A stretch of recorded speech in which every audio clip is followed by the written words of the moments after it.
En el tema anterior, analizamos el significado del equilibrio químico, ¿lo recuerdas? Como se mencionó, el equilibrio químico ocurre cuando en una reacción reversible la velocidad de la reacción directa y la reacción inversa son iguales. Una vez que se establece el equilibrio químico en un sistema reaccionante, permanecerá inalterado siempre y cuando no exista algún factor externo que modifique el equilibrio. Si el sistema es sometido a factores externos, entonces por sí solo se desplazará de tal forma que contrarreste dicho efecto. Tal como lo estableció Henry Louis Le Chatelier en el principio que lleva su nombre.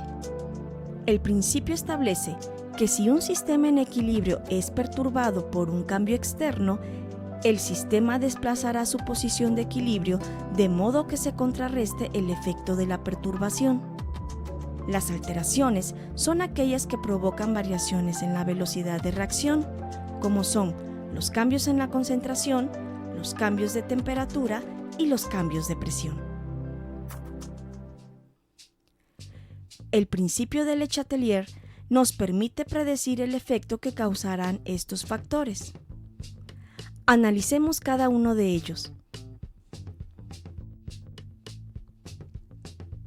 Al aumentar la concentración de alguna de las sustancias en un sistema en equilibrio, el equilibrio se desplazará hacia la reacción que tiende a disminuir dicho aumento. En tal caso, el valor numérico de la constante de equilibrio no cambia, pero el equilibrio se desplaza porque se favorece la velocidad de la reacción en uno u otro sentido.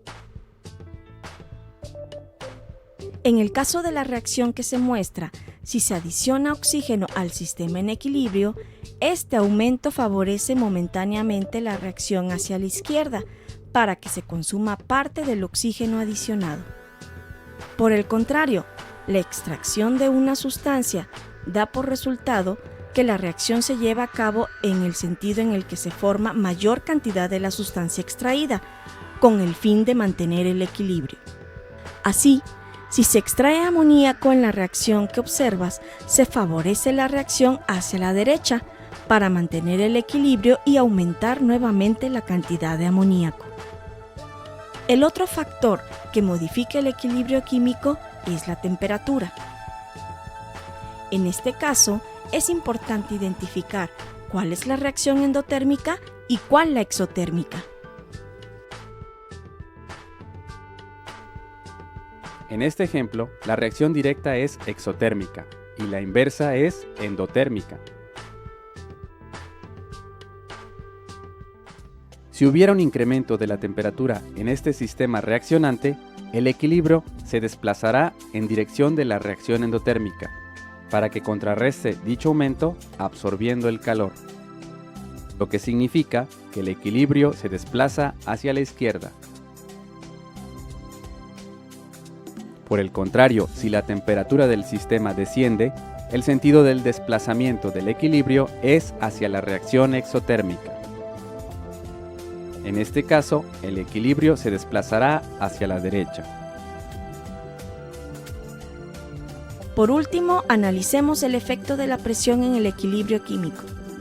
Si un sistema está a temperatura constante en equilibrio y su volumen disminuye, su presión total aumenta.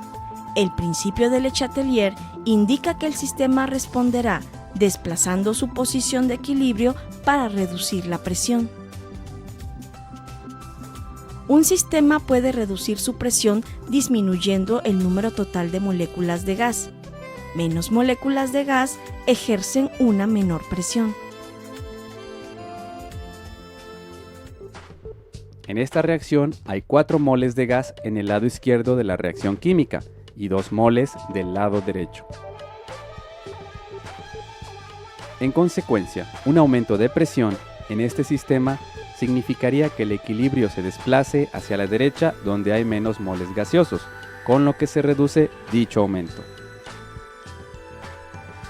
Por el contrario, si se reduce la presión del sistema, es de esperarse que el equilibrio se desplace hacia la izquierda, que es donde hay mayor número de moles gaseosos, lo que compensaría la presión manteniendo el equilibrio químico.